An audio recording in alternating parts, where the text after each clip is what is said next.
Humdrummity, humdrummity, humdrummity. Hello again, listener, and welcome back.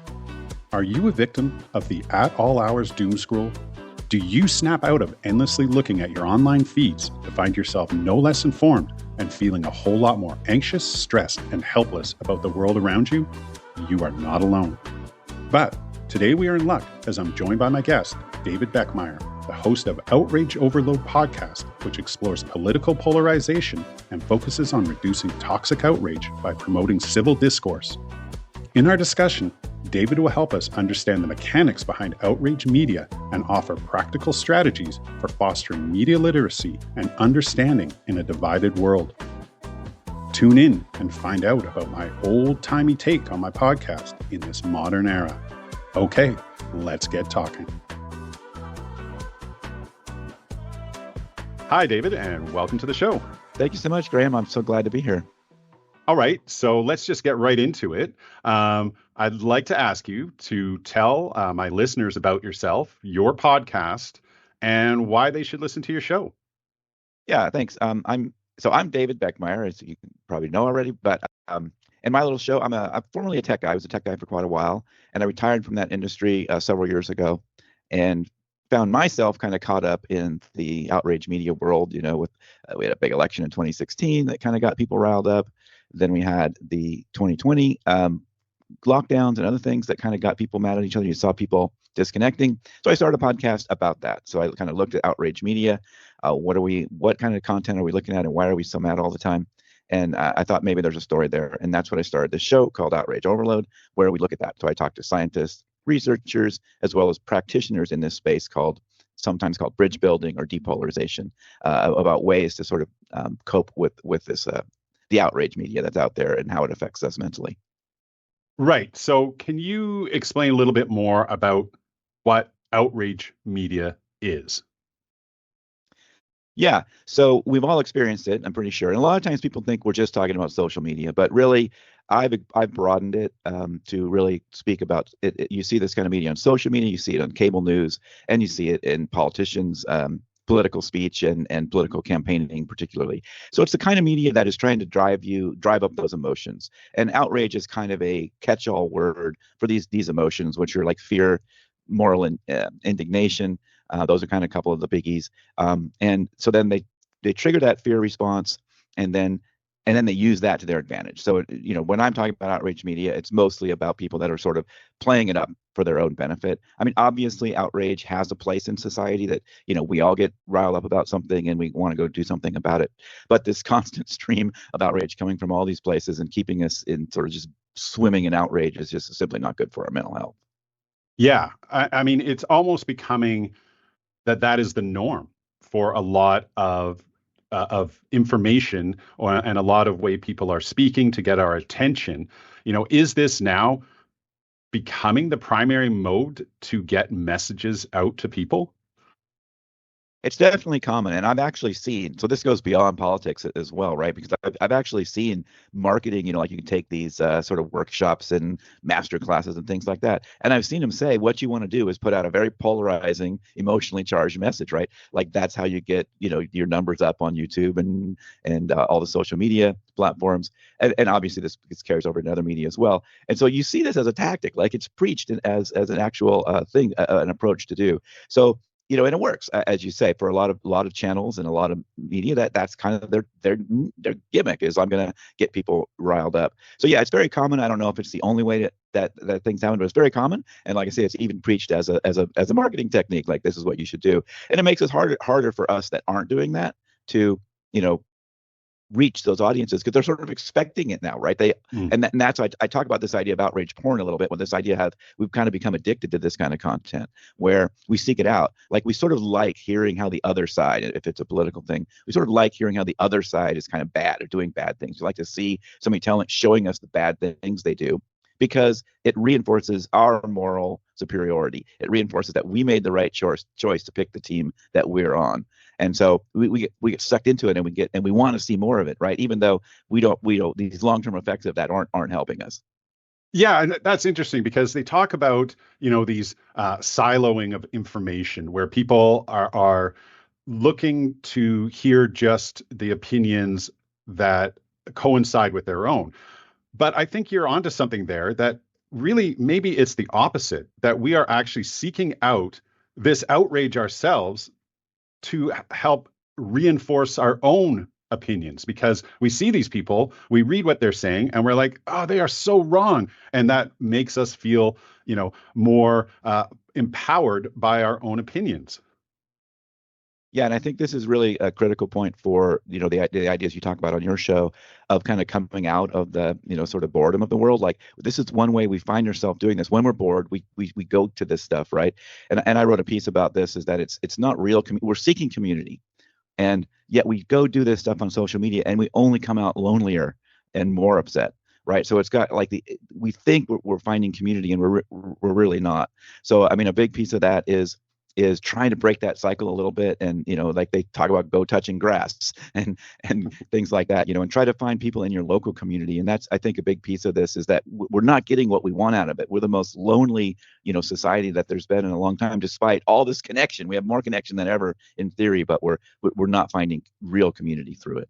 Yeah, yeah. And so that's a perfect segue to discuss why I asked you on the show today, because I wanted to speak about our consumption of media and how it can or how it often leads us to a sense of dissatisfaction in life, and how we can combat doom scrolling, which often leads us to outrage about the world around us and potentially leads us to feelings of helplessness and futility. So, how can we go about getting past the doom scroll? Yeah, so one important aspect of the doom scrolling idea is that it's passive, right? And so once we go into that passive mode, we're just letting the algorithm feed us this content. That's kind of the worst, right? Because now we're just getting fed through this mechanism where they're trying to take advantage of our sort of it's almost like the way you play a slot machine. This idea of intermittent reward system. So when we're getting fed those algorithms, we get fed intermittently this little reward of what we seem to like based on what how we've informed those systems. And so when you're doing that passively, you're just getting manipulated by these algorithms. And so you can really get yourself riled up. You can find yourself drawn into your bubble more, and you can find yourself being much more afraid about the world because it's showing you kind of the worst in people. When you're seeing people on that maybe are a different place on the political spectrum as you, it's kind of showing you the worst of the worst and this kind of thing. So, stepping away from that means going more active, right? So maybe you just need to get away, and that's perfectly okay. Like sometimes you just need to break away and do something else. I recommend that. People talk about like touching grass, things like that. And that's fine. Like, don't feel guilty if you need to do that. But if you do feel like you want to stay engaged, I want to kind of know what's going on out there, then do it in a more active way, right? Say, okay, instead of spending the hour I would have spent or 20 minutes, whatever it was going to be, doom scrolling, you know what I'll do? I'll go think about a topic I'm interested in, I'm concerned about. I'm going to go deep dive on that in an active way. So I'm going to go seek out what kind of news and what kind of media is talking about that aspect and try to, parse through and find some good media sources there. But if you do it in a more active way, you now aren't being driven by that algorithm, and you might not find yourself getting so scared about the world, which is really where we get into trouble. Right. Now, we speak about the world, um, and how we are so impacted by the things around the world.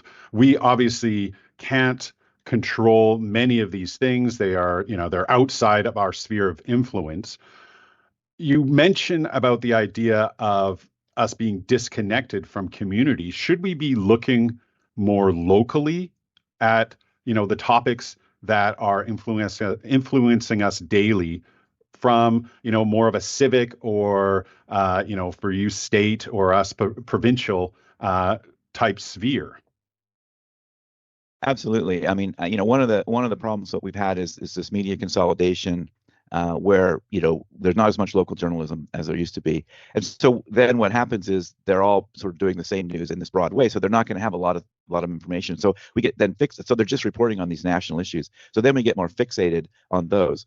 And even though in real life there's probably a lot more things going on in our community where we can be more impactful with that, and plus maybe it matters to our life more too. I mean, sometimes what somebody's doing in Washington has a lot less impact on us than what somebody's doing to fix the potholes on our street and that kind of thing. So that's one aspect of it. And even beyond politics, right? I mean, just getting more involved and even doing things with your community, like going and working together, volunteering somewhere, things like that. You will then run into real people that see the world that might come from a different perspective than you, and you get to know them as regular people, and you work together on things, together, and you're not so afraid of them.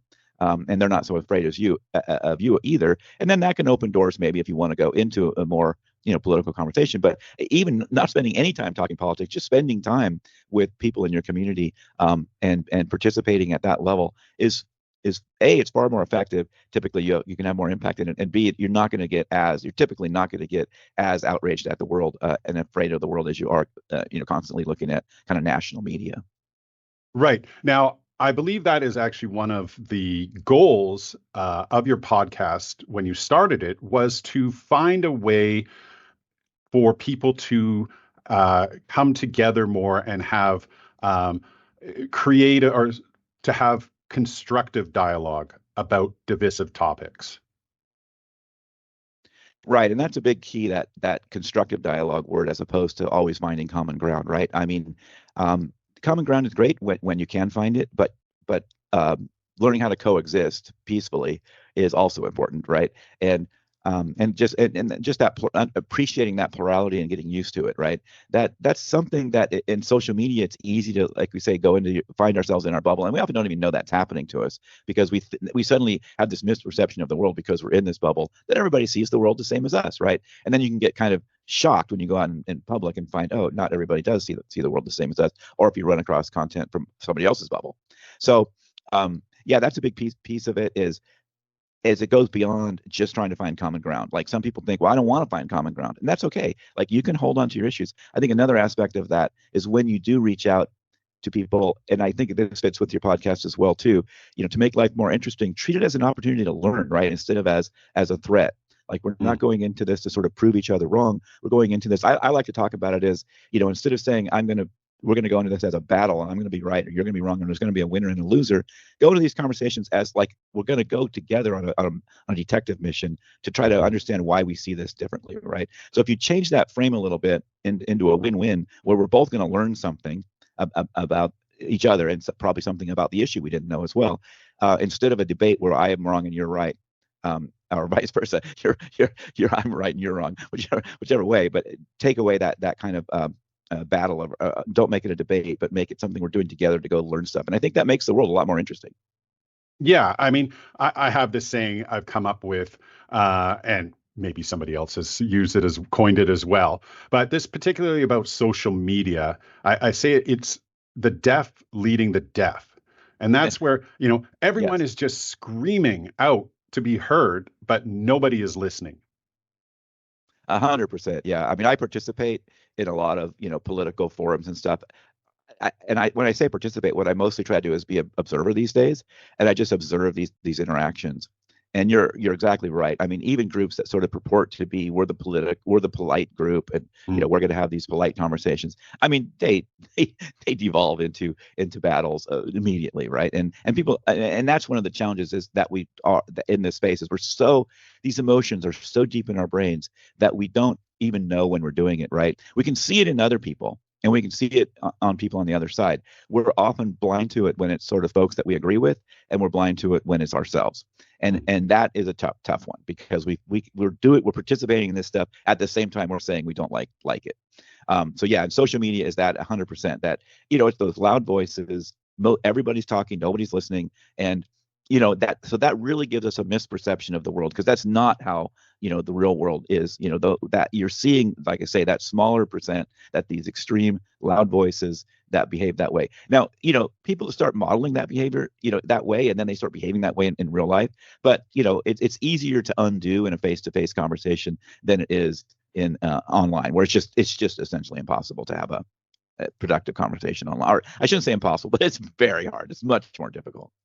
Yes, certainly people can hide behind anonymity online, which makes them much bolder to say these outrageous things, because there's no really immediate recourse other than someone, commenting back, which is probably what they want. I know there's trolls, but there's also people that just love this, this tit for tat type of discourse. But you sort of touched on something earlier, um, and it's been a theme throughout what you're saying, which is about the outrage industry, right? Now, are there groups or are there individuals who profit or seek to gain influence by our division throughout society? Oh yeah, I mean, this has been studied quite a bit, really over the last maybe 30-ish years, but certainly and then more intensely as we get in the last 20 and the last 10, this has really been looked at a lot. And and you have some of this starting out with talk radio folks. I mean, this was back in the 90s. And early 2000s, and this was kind of that was their whole thing. Like it was Mm. just about riling people up, and that's how they built listeners. So they earned that's how they earned an audience. Quote unquote, earned is maybe not the right word, but that's how they were able to get an audience, and that's how they kept that audience engaged. They actively, like, that was their strategy. And then you also, but so that's one group is, and then just a lot of other media subsequently then sort of took on that model. It like worked, so we're going to do it too. Um, and then you see the social media. Once social media introduced like the like button and algorithms, then social media, without kind of having a Mr. Burns, we're going to destroy the world, kind of attitude. This just happened because of social experiments that they're doing. That they may not even know they're doing social science, but they're effectively running experiments on us all the time. And through those experiments, it just kind of drove towards the worst possible outcome, which is this very toxic environment we have on social media. And for them, it was just all about keeping you engaged on the platform. So that's all they really cared about. They don't necessarily have an ideology. They don't, you may think they do because a lot of people talk about that, but they just are interested in profit, right? They didn't necessarily have a goal to like tear the world apart, but just because they let them run free and that's what people get engaged on, that's kind of where we are, right? I mean, it's just kind of happened because they let those algorithms run free with the goal of keeping us engaged. So then they obviously profit from that. Now, the problem I find with media today, and when I say media, I'm talking more about social media, is that there's a lack of accountability for what they say. So as you say about, this profit and gain, um, it just seems that getting the eyeballs on the screen without any concern for what the message that is being broadcast out, that, no one is taking responsibility for that. Right. And it's a challenge, right? Because we have, we're a free country. All these are, Canada's free, U.S. is a free country, and businesses are kind of allowed to do. You want to give them latitude to do what they want to do to make profit, right? So you try to limit the amount that you regulate or step in and take action. And I think we've been very we've maybe offered too much deference to these companies to a degree, but regulating these things is difficult too, right? Mm. Who is the arbiter of what's good and what's bad? I mean, I think transparency and opening these platforms to social science so we can know and report on what they're doing to people would be the easiest thing you could do. And then with that transparency, then you could decide what laws if you wanted to, right? And so instead of things like censorship or fact checking, I think transparency would be a huge one. And theoretically, that's not a partisan thing, right? I mean, more transparency, bringing real social scientists in to see what the effects of some of these algorithmic changes are, would be. It seems like that would be a nonpartisan idea. And then, obviously, the politicians are going to run with it and do whatever they're going to do. But at least we as citizens would know more about what these platforms are doing. So I think that's that's not my idea by myself. I mean, I've obviously talked to a lot of experts about Mm. that. That's a big one, is that these are black boxes and no one know. The only people that know what they're doing to their users are those platforms. And in fact, in those few times when they have done some research like that and it kind of has escaped out, it's not been great for those companies, right? Because we've had whistleblowers and others. So we do know a lot of these effects, and outside research, to the extent it's been possible, has been able to identify a lot of these effects. But we'd know a lot more if these platforms had to be more transparent and allowed researchers in to study those effects. So, are you finding now that people are turning to social media for answers? Like, are they finding that traditional media is not giving them the direction they need to find answers to bring meaning and understanding to their lives? Yeah, I think a lot of people are sort of frustrated with, I guess, what we'll call traditional media, and they are looking to alternatives. And I think podcasts like your podcast and my podcast are one of those alternatives. People are also going to things like YouTube, and yeah, and falling. I would say almost unfortunately also falling back to social media. Um, and and again, like if you ask people where you get your news and they say social media, like what does that even mean? Because Mm.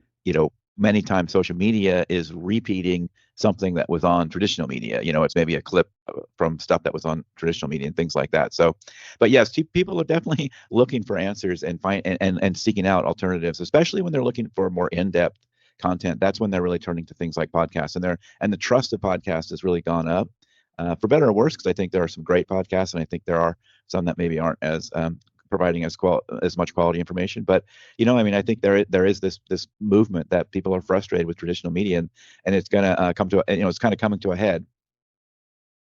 Right. It's interesting you say that because the way I look, and maybe this is dating me, but for me, I look at my podcast as something you would have heard on the radio previously, but you're just, you know, consuming it in a different way through online streaming. But, the sort of approach I'm taking would be more like a traditional, radio talk show. Yeah, and I'm doing something similar. So I mean, even though I am obviously building a reputation or a trust bond with listeners, I also am putting a show together that it would be I consider more like a show than like what a lot of people think of podcasts as just sort of a couple guys in a room chatting about their favorite restaurants or sports or something, which is great. And there's a bunch of those podcasts, and those are fine.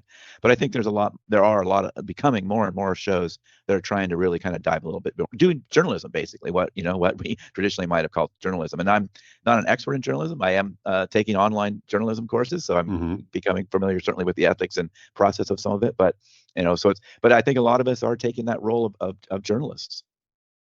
Yeah, and so, I think that's more when we speak about traditional media sources, we are talking about professional journalism. But, is there now a lack of trust with traditional journalism?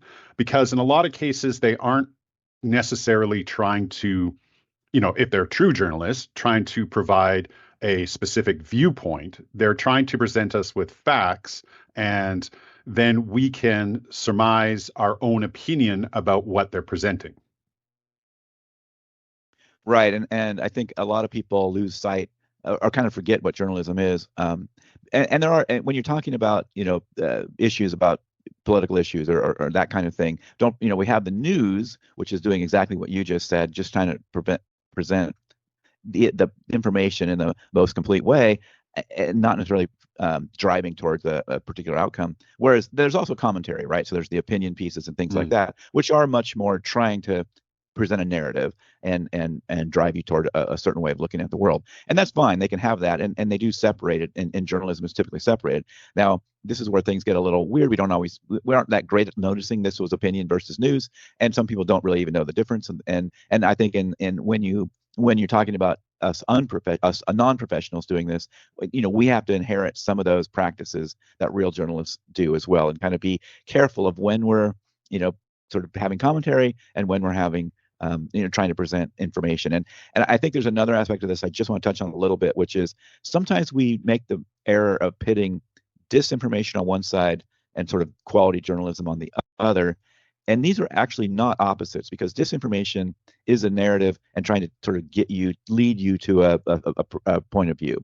Mm. And good journalism is what you were saying, is it's just presenting the information and then letting you make whatever come to whatever conclusion you want based on that. And that's why those two things aren't the opposite of each other. And I struggle, I've talked to a lot of experts on this. Everybody in this field sort of struggles with what is the opposite of disinformation. People have kind of talked about even the idea of kind of positive propaganda, for Mm. lack of any particular language around that. But it's something we often miss, that just more facts aren't necessarily going to counter this sort of flood of disinformation. Right. But I see more, if we talk about reliable or traditional news sources, one of the things is this idea we broached on earlier is accountability. So if a trusted news source reports something in error, they will then print or make a retraction based on that. But a lot of, opinion pieces where they're saying things that they, are, a personal opinion, not necessarily fact, but they are say something unfactual or incorrect. Rarely, if ever, have I heard somebody, you know, make a retraction on disinformation. Yeah, I mean, I think it does happen, and you do have, there used to be more calling each other out, right? So I mean, like nobody wants to, find out that, or nobody wants to tell the New York Times they're doing did had a piece of misinformation than sort of the Wall Street Journal or somebody, right? I mean, so Yeah. there used to be more of that. You don't see quite as much of that, and they don't seem to be as worried about that. And I do think, back to your trust question. I mean, there is just been a steady decline of trust in news media over the past 25 years, and and a lot of it is that people just feel like it's become more about giving narratives than it has been about giving information. And that's, again, it's kind of one of these things, social science studies or not, that shows some of this. People just feel it. Like they don't need they don't have to go read a lot of social science studies to go get this. They just feel it. Like they can kind of sense it. They sense that traditional media is now taking more of a narrative and are, trying to influence people's opinions as opposed to just presenting, as we say, the facts around a story. Yeah, there's definitely a lot of people that feel that way, that feel like that they've become more partisan. And it's always been true. We've always had partisan media. We had sort of this period. We kind of look back with rose-colored glasses as kind of this golden era with the Walter Cronkites of the world. But really, partisan media is not new. It's been around, and in fact, that was one of the ideas, that every town would have multiple papers and each one would be very partisan. And it's sort of, somewhere in there, a reader could get the full story by sort of, reading all the papers from their town. And so that was not unusual. And that, like I said, there was kind of that golden era that we think about, that was where things were less partisan. But so it's not that new, but it's caused a trust thing, that people are feeling like even some of these sources that are sort of claiming independence, still have a slant, and still are preaching narratives, and the degree to which that's true, and those kind of things, I think is a little bit up for debate. But people have that sense, and they're becoming less trustworthy, or less trusting of these traditional sources because of that. Do you foresee a return to traditional media sources, or are they just becoming increasingly irrelevant? Yeah, that's a great question, and I think we have to. Yeah, I think this idea of returning is probably, not realistic, right? I mean, I think there's a lot of. I think we're just headed into new territory across the board. I think that's true in just how politics is working, how democracy is working. I think that we're headed into new territory, and it's difficult to see exactly where it goes. But I don't think the idea of going back to people getting to local newspapers and reading them cover to cover, or reading a good portion of those newspapers every day and all that. I don't see that happening. I think we are headed towards a new landscape where people that want to go deeper will get it from these alternative sources as likely as they will from what we now call traditional media. And again, these are tough predictions because no one knows for sure. Yeah. But that's kind of where I'm leaning. I'm putting this sort of toothpaste back in the tube is probably not what's going to happen. We're looking we're looking at a new landscape going forward, and the hope can be that we can have that be a better landscape, right? So we can get good quality information is available, and it's not as hard to find as it is now. This is a sort of a pipe dream, I guess you could say. It's maybe Pollyannish, but because that's a big problem we have now. Like we have these rating systems that rate traditional media. They say, is the New York Times lean left or lean right? Is the Wall Street Journal lean left or lean right? And these are averages, right? I mean, you can't even even that is not, and are they factual and things like that. The reality is much more difficult than that, because the New York Times puts out some very good information and they put out some not so good information. So there's no single source you can go to and say this one is totally reliable and totally unbiased, right? There, it's kind of, and so this makes it a very heavy lift for us consumers to go root through and find the good content that does exist. There's great journalism happening out there, probably more great journalism than there's ever been, but finding it is our problem, right? Because it's living in a sea of bad stuff. So that's what somehow has to get better.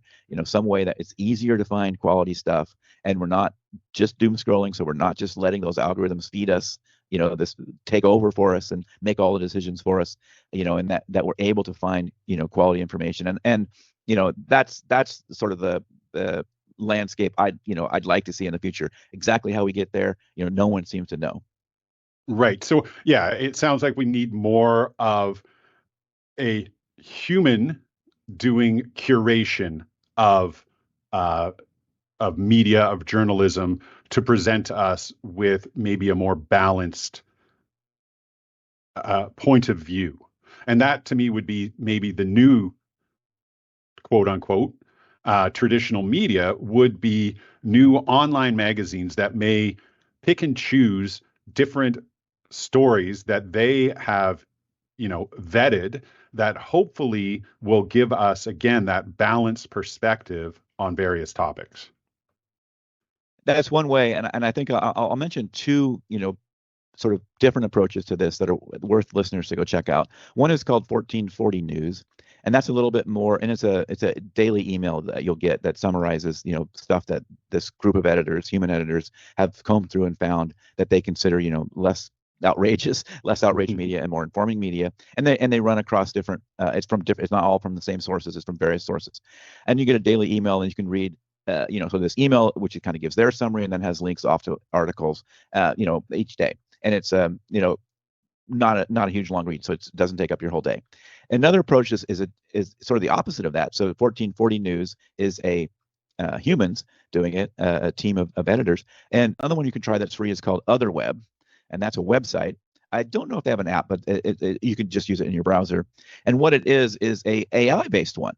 So in that one, you're given a bunch of settings that you can play with to pick between quality of news and a bunch of other parameters that you can give it, or you can just kind of run the default. But you can tune it, so you can sort of say the quality level you want and things like that, and then it brings up articles. So you can kind of see two different approaches to that idea of helping us find. Lowering the burden for finding good quality content. So those are two things I recommend listeners check out, see which one works for you. But I think that I do like the idea of human editors, but I think there are opportunities for AI. Now, I know a lot of people are down on AI. I'm often down on AI. But I think there are opportunities that AI could be used for good here.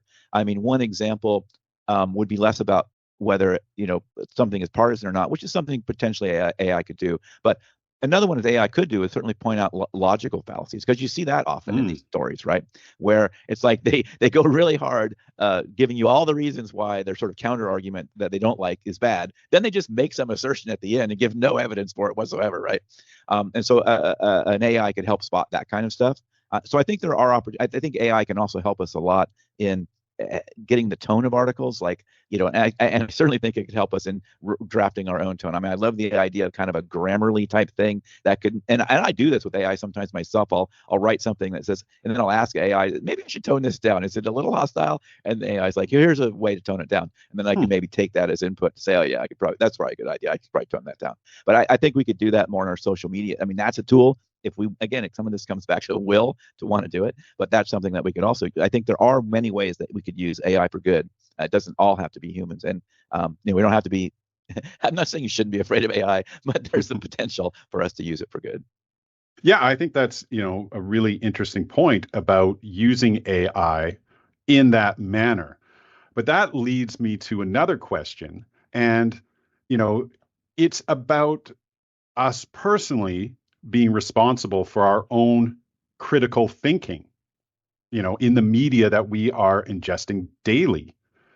What is the responsibility for us as consumers of media, of information, to properly parse that to get an understanding of the bigger picture? Yeah, my personal view is that a lot of the solutions to these problems are going to come bottom up, right? It is going to sort of come from us. I don't see our leaders stepping up to help us that much, right? It's probably going to be something we have to push from the bottom. So but I think there are when you get back to, like we were talking earlier about misinformation and how that can get spread, and we're doing that often unintentionally. Like we might just really, we saw this thing and we forward it before we really check to see if it's that factual, because we really like what it said, right? And it's made us angry and we're going to move on without thinking about it. One of the prompts, like a lot of people study ideas of what are some things that could reduce some of these misperceptions and reduce things like that. One of the most like simple ones that actually was more effective than things like fact checking was simply a prompt that said, I don't have it exactly right, but said along the lines of, spreading quality information is really important. It's not partisan. It's not specific to the thing you're sending or thinking about sending. It's not telling you you're wrong. It's not fact checking it. It's none of that. It's just reminding you that sending quality information, or promoting quality information is important. And again, I forget the exact language, but this was one of the most effective ways to reduce misinformation of these various things that were tested, as a simple prompt, just reminding people that quality information is a good thing. Right. I mean, obviously, though, quality is hyper subjective. Right.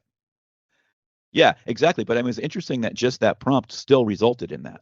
Like it didn't tell you what quality information was. It didn't, anything. It didn't say this is wrong or this has this fact is wrong, or it didn't try to send you one way politically. So it's interesting that maybe we know more than we think we know about what quality information is if a prompt like that actually had affected the outcome. Right. So it's more looking through somewhat of a filter prior to, sending or ingesting your information. Well, and maybe turning on, like what you said, that some of that critical thinking, right? So maybe turning on, oh yeah, maybe I wasn't as critical of looking into this as I should have been before I reposted it. Maybe it helps trigger that critical thinking that we are capable of. Now, I do know that critical thinking is not innate in us, and it does require some practice and some understanding. But obviously, if a prompt like that could make that much difference, then maybe we have more of these. Maybe we have more of this in us than we think. So, do you have any resources that we could easily, go to improve our information and media literacy skills? Yeah, I mean, I could give you some links afterwards. I've had several guests on. David Helfand is a astrophysicist, and he has a lot of material. He's been teaching at in a major Ivy League university for a long time, and he brought in teaching critical thinking and scientific thinking, not scientific facts, but scientific thinking into curriculum for all students. So even if you're not on a hard sciences path, even if you're in the humanities, you have to go through his course. So he's got a lot of resources. What are some practical strategies for interpreting the messages we're receiving, and how can we best take positive action to understand what we can do to not only change our reactions to them, but potentially change the reactions to those around us?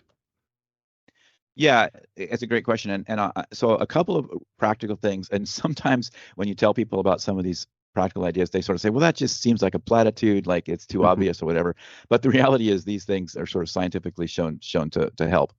And one that I talk about a lot when you're dealing with charged issues is ask yourself this question: am I getting the whole picture here? Is there more to this story? Especially if you're kind of triggered and getting angry, because there often is more to this story, and maybe there's more nuance to this story than you thought.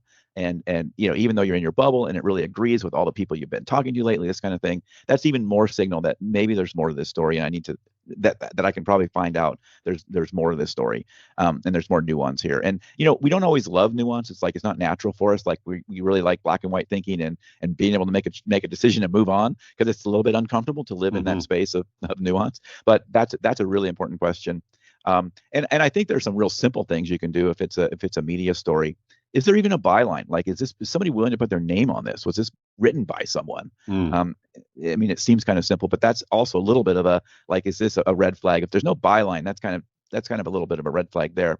And so those are a couple of ones that I really fall back on a lot. And and then just taking that step back in general, right? Like if I'm really triggered and emotional right now, maybe it's time to step away from this topic for just a little while, count to 10, whatever it takes, and then maybe re-engage with that topic if I'm getting that excited about it. And then that'll give you a little bit more time and let your system two brain kick in, right? We have our intuitive brain, sometimes called system one, and it doesn't give us as much. It doesn't allow us to engage that cognitive side of really looking at this at the more critical eye. So just taking that little extra bit of time, giving your brain that time to maybe calm down and engage that system two part of our brain is another tactic that, the more sort of angry and upset you are about it, the more is a sign that maybe I need to take a step back here for just a minute. Right. So do you feel that then there is hope that we can create a healthy personal truth about the world? You have to be, right. I have to sleep at night. So you have to have that optimism.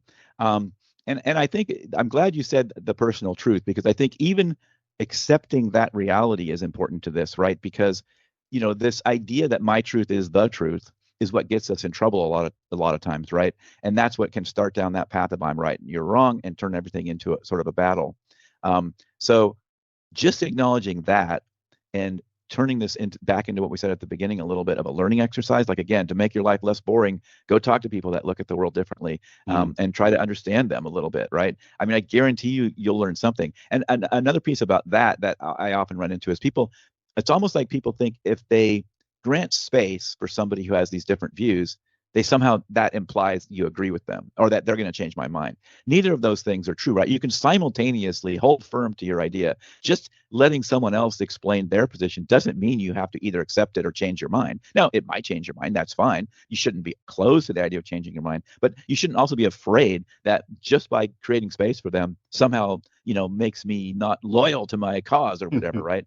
And we have to get out of that mode. So I think just the wording you use of personal truth is so important, because that's how we get out of this, is starting to appreciate that not everyone is going to take the same facts and come to the same conclusion.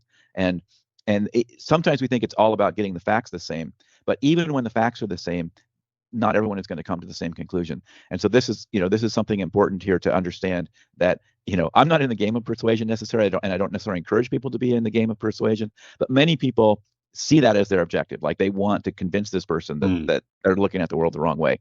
And if you want to do that, sending a bunch of facts to them is not the way, right?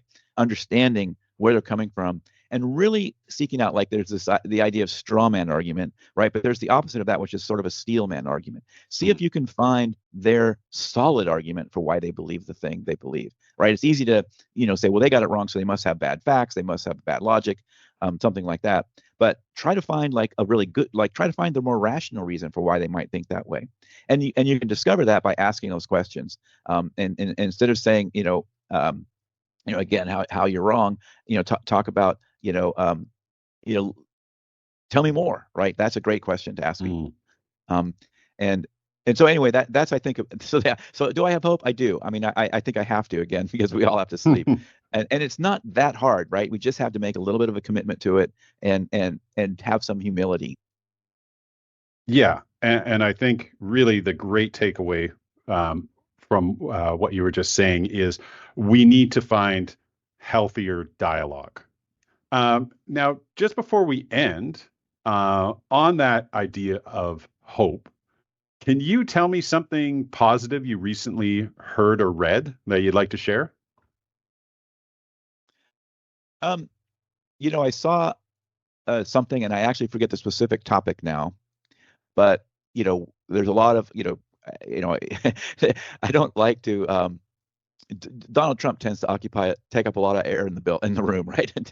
But I saw something, that recently, where it was something he did that I think a lot of people on the left would have to sort of say that's a reasonable thing, right? So, and I don't remember now specifically what it was, and I apologize for that. But I think that idea that sometimes even the people we may disagree with the most, if you're someone on the left, that even those people may not always do the worst possible thing, and sometimes they can do things you might not expect. And I think that's something we need to spend a little more energy seeking out, and it's not something the media does a great job bringing to us. Yeah, I agree. I think we need to acknowledge, regardless of your political affiliations, that if somebody has a good idea, that it should be stated, well, I think that's a good idea, and perhaps we could, massage it a little bit more in this area or that area. And the opposite can be true a little bit too, right? Sometimes someone on your side says a thing that like, and you kind of go, yeah, and then in a minute you think about it a minute, wait, maybe I don't like that policy that much. It's okay. It's okay not to like every policy someone on your side says. Yeah, definitely. We need to be more objective about the messages that we are receiving, and particularly how we are then you know, posting them, reiterating them, sending them back out into the world. Yeah, and that aspect it's difficult because our brains are have this tribal mechanism in them, and so we constantly have to kind of keep presenting ourselves as a loyal member of the tribe. So whenever we do have a cross-cutting position, it can be hard, and we don't tend to see those people on social media because they're afraid to express those cross-cutting ideas, but they exist in real life. So if you have them, trust me, lots of other people have those cross-cutting ideas as well. Yeah, terrific.